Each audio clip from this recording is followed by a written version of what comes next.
Alright, so welcome to my first YouTube video. So this time I actually thought about it, and so I figured, you know what, let's make a Killing Floor 2 video. So I do apologize that you're going to be hearing my voice throughout the gameplay.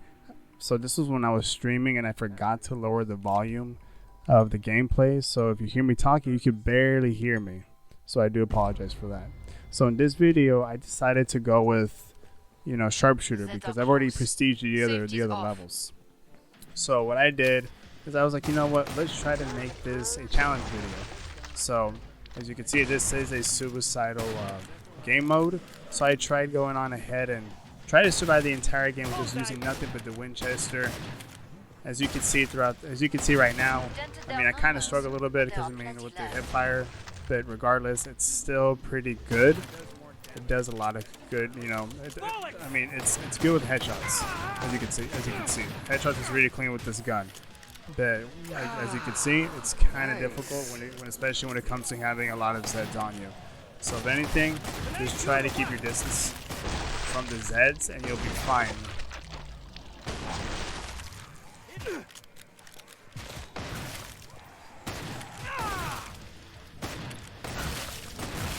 I also do apologize for the bad frame rate. I think next time I should do a better job with that. I mean, I am going to do a better job with it because this is my first time using, I guess you could say, a free video editor, you could say. So I hope it's not that bad. If not, I'm going to have to redo the entire video. But I mean, as you can see, the Winchester is not a bad gun at all. I mean, compared to other guns that you start with from other perks like the flamethrower, it does take a while to kill the Zeds. But this gun, if you hit them right, either their knees or their heads, it does a lot of damage to the Zeds. Even in this mode, which is Suicidal as a level 16. Very powerful for a beginner weapon. There is definitely upgrading for this thing, but I'm not really fond to keep this weapon. Bonjour. Come and get your tools of trade. So for anybody who's just barely starting this game, because I know Epic Games just released, this game for free. Now the only difference is you were not going to be able to enter modded servers as compared to those who are Steam users, because Steam allows you to be able to download packs and mods and Zeds and what's so not for the gameplay.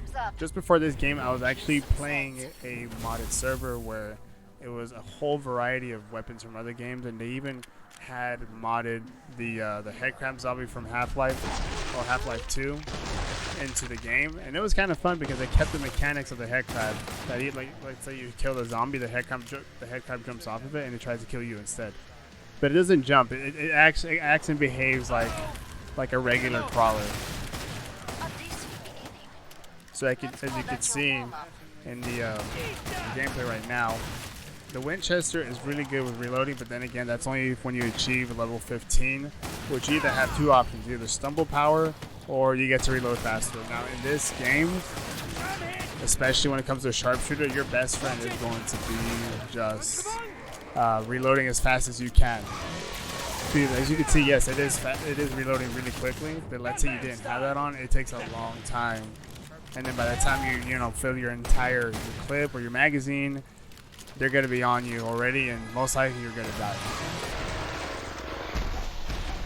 But this is the damage it is dealing with just only one upgrade. Now, taking note that with this gun, you could upgrade it 4 times, as with most beginning weapons.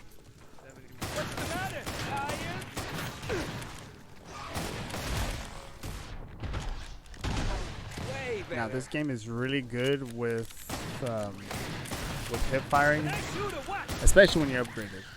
It's got a really nice fire rate. Now overall with this map, I wouldn't recommend being a sharpshooter in this map. I didn't choose a map. I just got into a random server in the game and it put me there.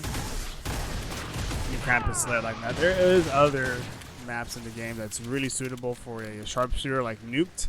Nuked is this entire big map that feels like a square. You just run in circles and circles. Now this game, I'm sorry, with this map, you really don't have a spot to stay and snipe unless you have, unless you have team players that are able to, you know, to watch your back. But when you're playing solos, especially in this map, it becomes really difficult now in this part of the map. So this is a changing map. Now, as you can see, it is getting smaller. It's getting more cramped up, and it becomes more difficult for sharpshooters to survive.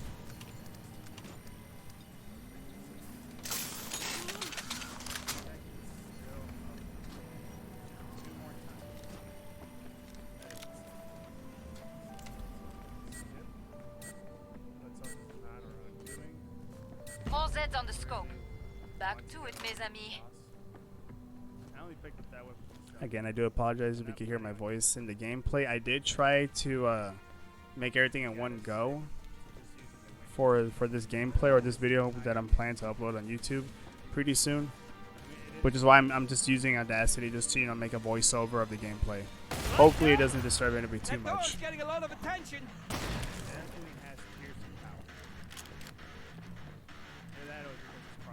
Now, the only good part about this map in Krampus Lair is the fact that the Zeds are actually stuck inside rooms until they break the doors.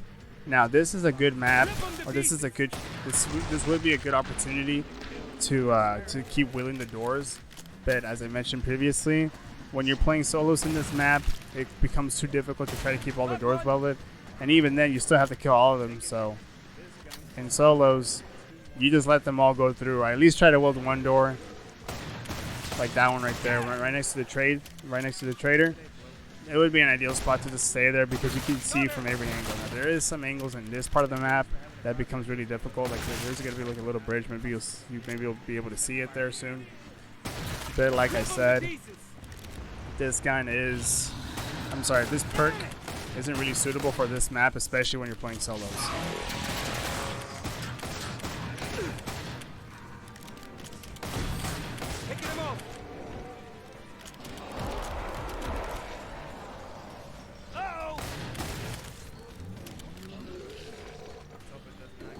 So at this point in the game, I already upgraded the weapon twice, so I was curious as to how it would fare with the Flesh Pound. Now luckily I had armor on against this Flesh Pound, because if I didn't have armor, it would have already otherwise killed me right then and there, because they do serious damage if they're able to hit you consecutive times.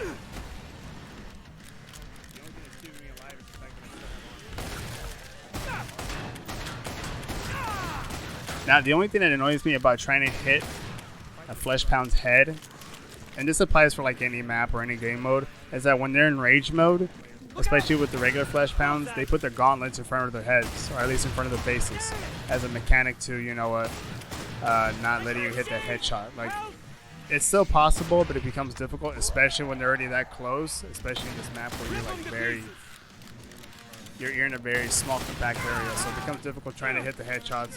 Like you saw there, I was just, you know, hit firing the heck out of the gun. So eventually I was able to hit his head and I was able to kill him. Ah, nice.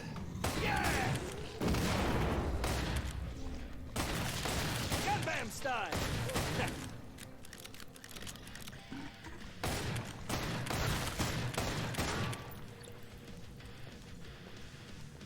Perfect. Pod is open again. Let's get you restocked. You really shredded that Flesh Pound back there. Impressive. Now, I do promise that next time when I'm making a video, I gotta make sure that when I'm streaming, I lower the volume of the gameplay so you guys can be able to hear me more, or whoever watches the video or my streams. I did just start streaming, so hopefully I'm able to, you know, grind it a little bit more, promote it on my social media, you know, because I'm actually curious to try it out and see how far I can go with this. So now at this point, I fully upgraded the weapon. Now the way this game works is that now some weapons can upgrade up to 4 times, like this gun. There's some guns that go 3, or some that are 2, and some that are just 1. So the way the upgrades work is that first it starts off with I think it's either 500 or 600, and then it goes to 700, and then go 1500. Something's close. It's around those price ranges, but it does take a lot of money. But you know what? As long as you're able to kill a lot, especially when you kill the big Zeds do cost more. Killing bigger Zeds or the more difficult ones gives you more dodge. But I mean, it's balanced because if you take your time killing a flesh pound, it does give you a lot of dodge, but compared to killing maybe like 10 clots or maybe like 8 gorefests, you get more XP killing those 8 than killing the flesh pound, and you waste most of your time and your ammo and all that just to kill 1 flesh pound.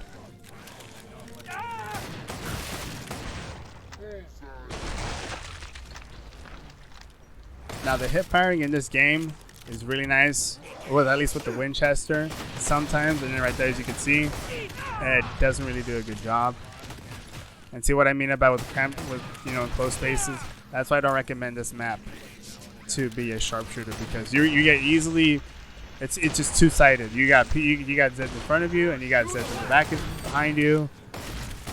So basically your only hope is just to shred through everything. So now this is the part where I died. Not luckily, but unfortunately, I was not able to survive the entire game or even get to the boss, because eventually I was cornered. So I'm trying to run, and then right there, the Skrakes spawn and the flesh pound spawn. So I started immediately running the other way because I knew I had to recover, because without armor and then with only 36 health points, 1 hit from a flesh pound, even a light hit, is already good enough to eliminate me. And there you go. That is what happens when you're a sharpshooter in Krampus Lair. You'll have more chances to survive in this map when you're with a group, at least. But when you're solos, I mean, it won't be as good. But then again, this was only just gameplay of just using the Winchester. So that was basically just the challenge of this game. Just see how far I can go with just only using the Winchester. But I'm still pretty impressed that I was able to get up to the 4th wave. Almost finishing the 4th wave using nothing but the full upgraded Winchester.